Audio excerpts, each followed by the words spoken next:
The dark presence was no longer trying to capture the writer so he could create the ending it wanted. The writer knew too much. He was too strong. And he carried a weapon left behind by Thomas Zane, something that could hurt it.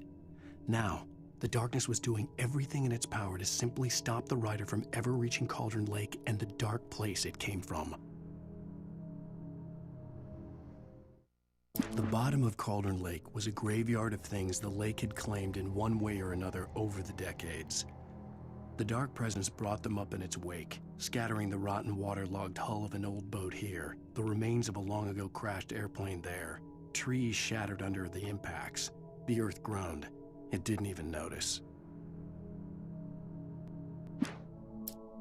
Zane cut its heart out, but it didn't die.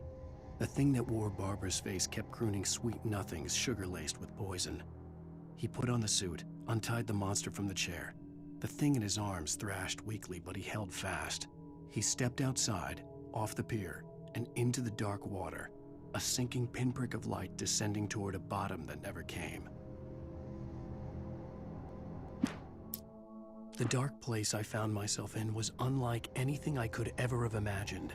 It wasn't solid. It flowed. It was conceptual and subjective. For someone else, an artist in another field, it would have been very different. I could sense the story of the manuscript all around me, the words and ideas floating in the air, poised to become real. After Zane had gone, I stood alone in the shifting dream that was the dark place. I had to find a way to the cabin. I'd written myself a way through this place in the manuscript. I followed the idea of a path. I'd written myself across the ocean that blocked my way, and with that, there was a bridge to the island beyond. The idea of the cabin flickered in the underwater darkness. I willed the cabin to be real, and it was. The Poet and the Muse, lyrics by Old Gods of Asgard, the first verse. There's an old tale wrought with mystery of Tom the poet and his muse, and a magic lake which gave a life to the words the poet used.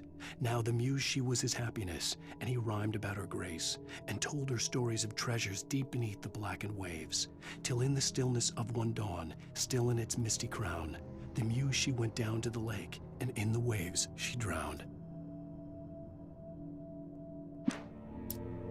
The Poet and the Muse, lyrics by Old Gods of Asgard, the second verse. The poet came down to the lake to call out to his dear. When there was no answer, he was overcome with fear. He searched in vain for his treasure lost, and too soon the night would fall. Only his own echo would wail back at his call. And when he swore to bring back his love by stories he'd create, nightmares shifted in their sleep in the darkness of the lake.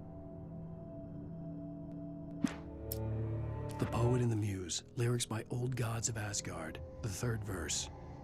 In the dead of night she came to him with darkness in her eyes, wearing a mourning gown, sweet words as her disguise. He took her in without a word, for he saw his grave mistake, and vowed them both to silence deep beneath the lake. Now, if it's real or just a dream, one mystery remains, for it is said on moonless nights they may still haunt this place.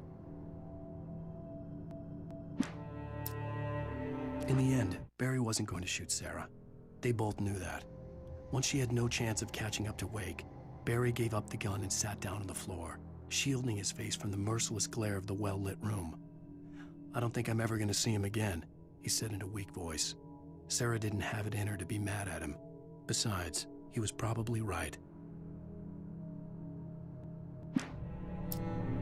I'd first heard the poem in a dream, recited by a strange UFO-like light. I'd read it again in the cabin in a book by Thomas Zane. For he did not know that beyond the lake he called home lies a deeper, darker ocean green, where waves are both wilder and more serene. To its ports I've been, to its ports I've been.